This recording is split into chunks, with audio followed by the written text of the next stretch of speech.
जय हिंद, जय भारत, वंदे मातरम। मैं रविंद्र फौजी। साथियों, आज मैं आप सभी को सबसे पहले तो धन्यवाद देना चाहता हूं। और धन्यवाद किस लिए कि आप सबने वीडियो को शेयर किया और वहां तक पहुंचाया जहां तक वीडियो पहुंचना चाहिए था, और इससे हमारे उस जवान की समस्या हल हो गई। आपको याद होगा, अभी मैंने हाल ही 2 दिन पहले लगातार कुछ वीडियो बनाए थे जिसमें एक जवान को 3 वार्निंग लेटर, उसके बाद उसका पे फाइन और उसको 10 नंबर भर के एमएच भेज दिया गया था। तो आज उस जवान को एमएच से डिस्चार्ज कर दिया गया। उसके जो क्वार्टर की समस्या थी, उस क्वार्टर की समस्या भी हल हो गई है, उसको परमिशन दे दी गई है क्वार्टर की, और बंदा फिट और वहां होकर लौटा है। तो सबसे पहले तो इस सिलसिले में मैं उन डॉक्टर साहब को धन्यवाद देना चाहता हूं, मेरी तरफ से बहुत बहुत धन्यवाद। जय हिंद श्रीमान आपको, और उनके सीओ साहब को भी मैं धन्यवाद देना चाहता हूं कि आपने बहुत जल्दी ही इस केस को समझा और उनकी समस्या को हल किया। अभी बची हुई समस्या भी हम आगे वीडियो में सीओ साहब से अपील करेंगे कि वो भी उसकी हल हो। और आप सभी को मैंने इसलिए धन्यवाद दिया कि आपने वीडियो सही जगह तक पहुंचाया। सारे के सारे अधिकारी खराब नहीं है। एक हमारा ही एक ऐसा डिपार्टमेंट है आर्मी जहां बहुत रॉयल अधिकारी बैठे हैं, जहां बोलते हैं ना सिविल में 100 में से 80 बेईमान, फिर भी मेरा देश महान।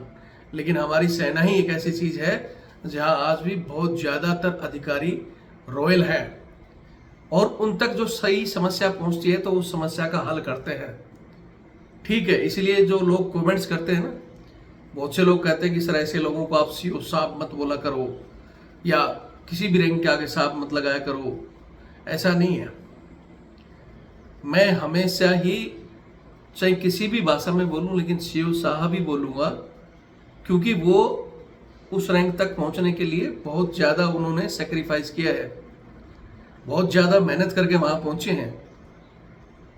और जैसे मैंने ये केस ही बताया था, एक और केस जिसमें वो गाड़ी ठुकने वाला, उसमें भी हालांकि अब बंदा वापस जा चुका है और अभी तक उसके साथ कोई बदतमीजी नहीं हुई है, लेकिन उसके क्वार्टर की और वो बात सीओ साहब तक पहुंची नहीं, या अभी वेट कर रहे हैं सीओ साहब, उसका भी मैं अलग से बताऊंगा। लेकिन इस केस में, इन दोनों ही केसों में सबसे ज्यादा जो बीमारी की जड़ थे, हमारे निचले लेवल के लोग जो गलत गाइड कर रहे थे सीओ साहब को, चुगलियां कर रहे थे बंदे को।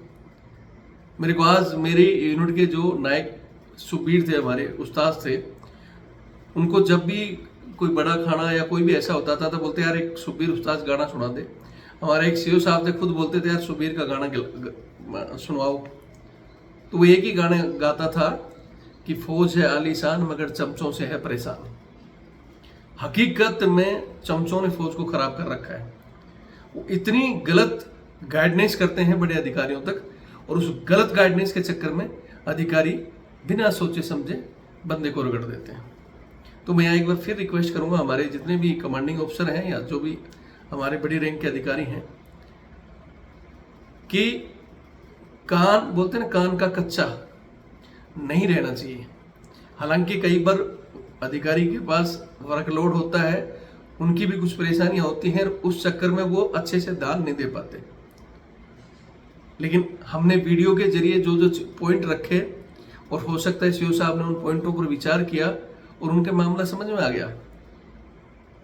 तो यहां आज मेरा इस वीडियो का जो मकसद है वो यही है कि मैं ये नाटक का और ये फालतू वीडियो नहीं डालता हूं। मैं सिर्फ समस्याओं को, और समस्याओं को बिल्कुल एक्यूरेट घटा के और बढ़ा के भी नहीं डालता। और इसी वजह से मैंने बहुत सी चीजों को हल किया है। और मेरा जो प्रॉपर तरीका है कि सबसे पहले वहां मैं बात करता हूं, और साथ उसी दिन अगर सीओ साहब बात से अगर मामला हल हो जाता तो मैं कोई वीडियो भी नहीं बनाता हूं। लेकिन कई बार सीओ चमचे इतना भर देते हैं सीओ साहब को कि फिर वो बोलते हैं आंखों का आगे ऐसे पर्दा आ जाता है, वो सच्चाई दिखाई नहीं देती। तो मैं हमारे अधिकारी गणों से एक बार फिर रिक्वेस्ट करूंगा कि साहब मेरे पास जो भी चीज़ें आती हैं मैं खुद बंदे से कम 10 सवाल करता हूँ कि भाई तेरी क्या गलती है, तेरा क्या है, मेरे को प्रूफ चाहिए। सब कुछ मैं खुद उससे फीडबैक लेकर तभी मैं वीडियो और तभी मैं बात करता हूँ। और जो बंदा ग्राउंड में काम करता है उससे गलतियां होती हैं। चमचे नहीं तो काम करते हैं, सिर्फ थूक पुलिस और बूट पुलिस पर नौकरी करते हैं, उनसे कोई गलती होने की उम्मीद नहीं है। लेकिन वो चमचे खुद की नौकरी और खुद के पता नहीं क्या कौन सा स्टार का ख्वाब देखकर दूसरे की नौकरी जो खड्डे में गिराते हैं। एक दिमाग में ध्यान रख लेना, बोलते हैं किसी का कोई नहीं तो वो है ऊपर वाला। आप सोचते हो कि मैं पता नहीं कौन सा रैंक लेकर आ जाऊंगा, सूबेदार मेजर बन जाऊंगा, ऑनरी कैप्टन बन जाऊंगा, या और बड़े अधिकारी भी सोचते हो कि मैं कर्नल जनरल बन के आ जाऊंगा। लेकिन हकीकत में अगर आप किसी का बुरा करोगे तो कभी चैन से नहीं जी पाओगे।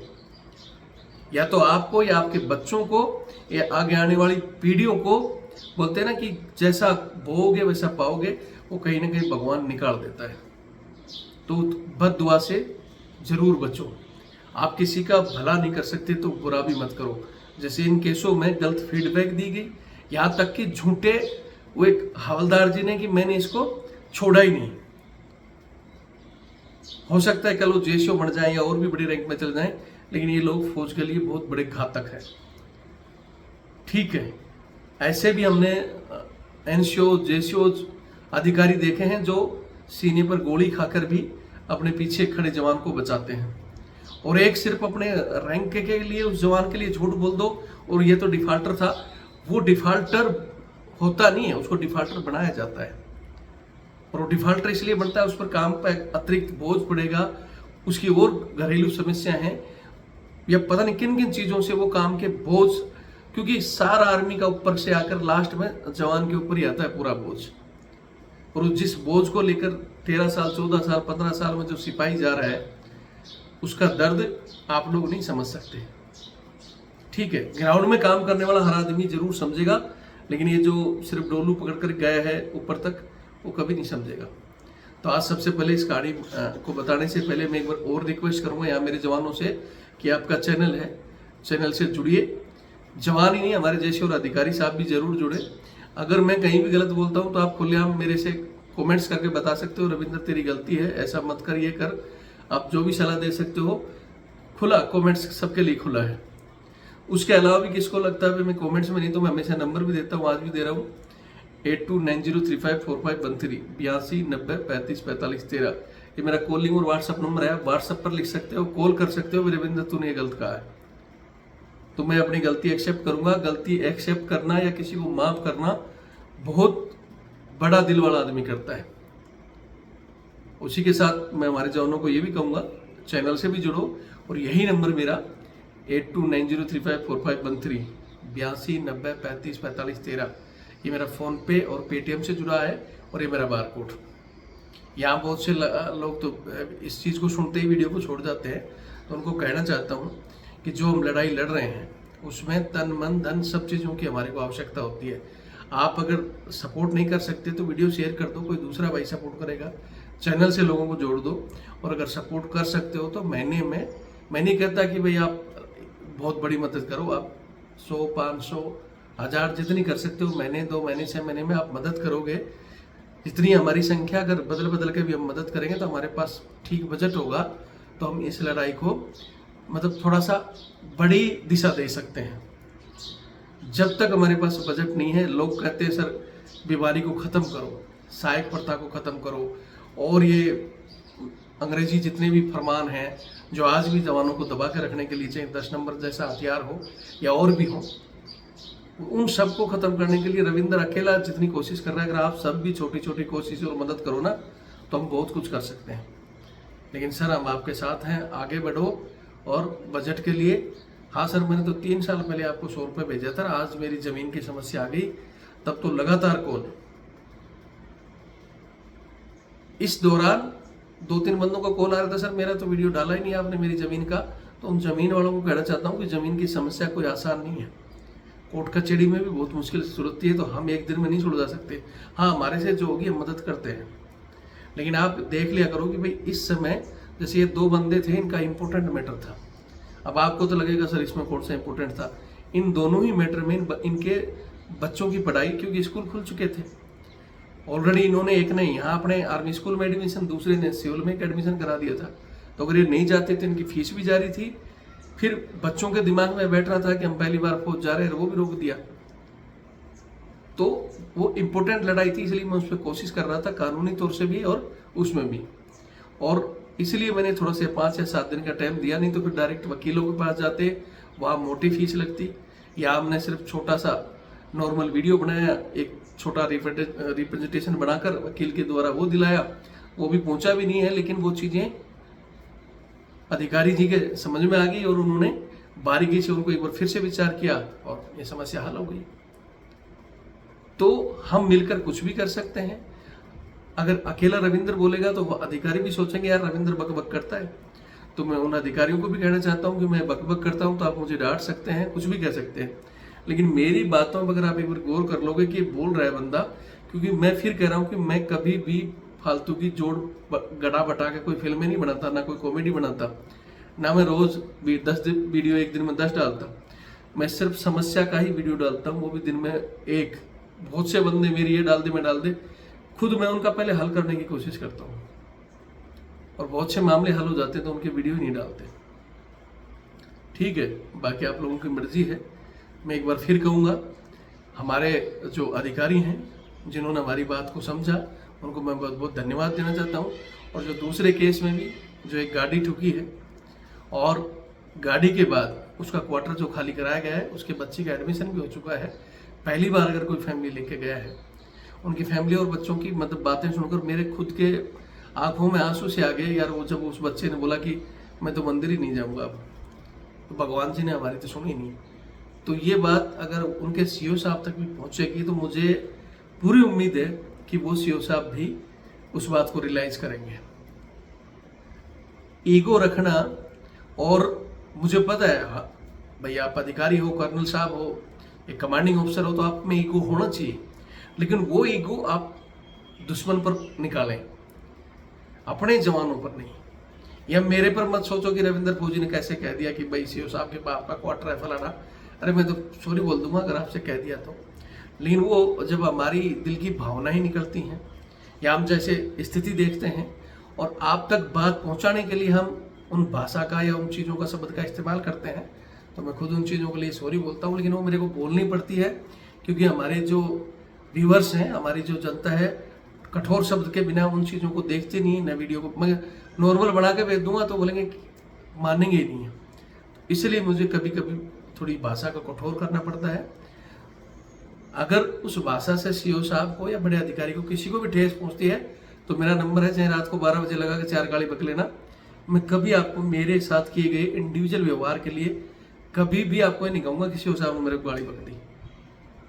कोई भी अगर बहुत से हमारे अधिकारी के मन में आता है रविंद्र फौजी को गाली दें, ये करें फलाना, कभी भी किसी के दिल में भड़ास है फोन कर लेना और राजी राजी बात करूंगा, आपको जी का साफ करके ही बोलूंगा।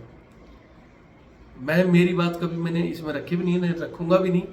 हाँ, मेरे जवान के साथ जब जो करते हो, मेरा नहीं, वो आपका जवान है, हम सबका जवान है। और दिन रात ड्यूटी करने वाले जवान पर जो एक्स्ट्रा बोझ पड़ रहा है, चाहे वो इन चमचों की वजह से, चाहे सहायकों की वजह से, क्यों अपने तो ऐश करना है और उसको तंग करना है।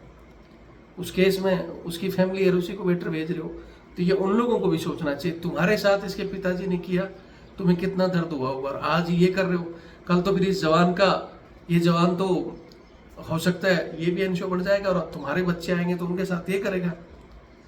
तो ये कोई वो वाली सिस्टम नहीं है कि तुम इसके पिताजी ने इनके साथ, तुमने उसके साथ, ये नहीं होना चाहिए। और हालांकि उस जवान ने बताया कि राजी राजी बातें चल रही हैं, तो राजी राजी हल हो जाएगा। तो इतना ही है कि बार बार हमें वीडियो नहीं बनाना पड़े या फिर उस बंदे को कोर्ट ले जाना पड़े। हालांकि इस केस में भी उस सीओ साहब ने कहा था कि भाई देखो मेरे पास जो चीज़ें पहुँची हैं, आप चाहे कोर्ट जाओ या कहीं भी जाओ, लेकिन उन तक अधूरा चीज़ें पहुँची थी। लेकिन जो मैंने वीडियो में पॉइंट टू पॉइंट बताया, मैंने बताया था कि जो 8 बजे उसको ऑफसेट दिखा रहे, तो सीओ साहब को बताया गया होगा। और बताने वाला कौन हो? सीएचएम और सीनियर जेसीओ और उसका खुद गार्ड हवलदार। भाई सीएचएम और वो सूबेदार साहब तो हो सकता है उनकी कोई दुश्मनी चल रही होगी, लेकिन फौज में किसी भी ओहदेदार को किसी जवान की कड़वी बात से दुश्मनी नहीं निकालनी चाहिए मेरे हिसाब से। तो ये कोई दुश्मनी निकालने का क्षेत्र नहीं है। यही जवान जब युद्ध होगा या कहीं ऐसी परिस्थिति आएगी, ये आपके सीने के आगे सीना लगाएगा, ठीक है। वो या तो आपने आरआर वगैरह काटी नहीं, अगर काटी होगी तो वहाँ देखा होगा कितनी भी दुश्मनी रखने वाला जवान अगर उसके सामने अपने अधिकारी के सीने में अगर गोली लग रही है ना, वैसे खड़ा हो जाता है। और अधिकारी भी, ये नहीं है, अधिकारी भी अगर जवान की आ रही तो वो भी अपनी जान को झोंक देता है। तो ये जो रिश्ता है हमारा, इस रिश्ते को बरकरार रखो, ठीक है श्रीमान। उसकी गलत फीडबैक दी, जबकि खुद ही उसको छोड़ रहे हैं, खुद ही बता रहे हैं कि अपसेट था। यहाँ तक कि ये बताया गया कि उसके गेस्ट को लास्ट में आरपी वाले ने कि भाई देख मैं तो मजबूर हूँ, और अब ऊपर से आदेश है कि आपको नहीं बढ़ने दिया जाएगा। वो बंदा कह रहा है यार मेरा गेस्ट है, इसकी तो इज्जत रखो। तो उसकी नहीं है, वो हम सब की बेइज्जती हुई है वहाँ।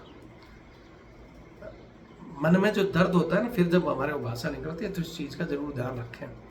हमारी दुश्मनी नहीं है, मेरा तो कोई वहाँ खेत भी नहीं बांट रहा है, लेकिन जब जवान की फैमिली और उनके बच्चों की जब मैं चीज़ें सुनता हूँ, वो डिस्टर्ब हो रहे हैं, उनकी पढ़ाई डिस्टर्ब, और फिर उनके दिलों में उस दिन फैमिली के आंसू आ गए बताते बताते कि भाई साहब मैंने, मतलब मेरे और भी फैमिलियाँ हैं, वो बताती हैं हमारे सीओ साहब इतने अच्छे हैं, इतना वेलफेयर देते हैं।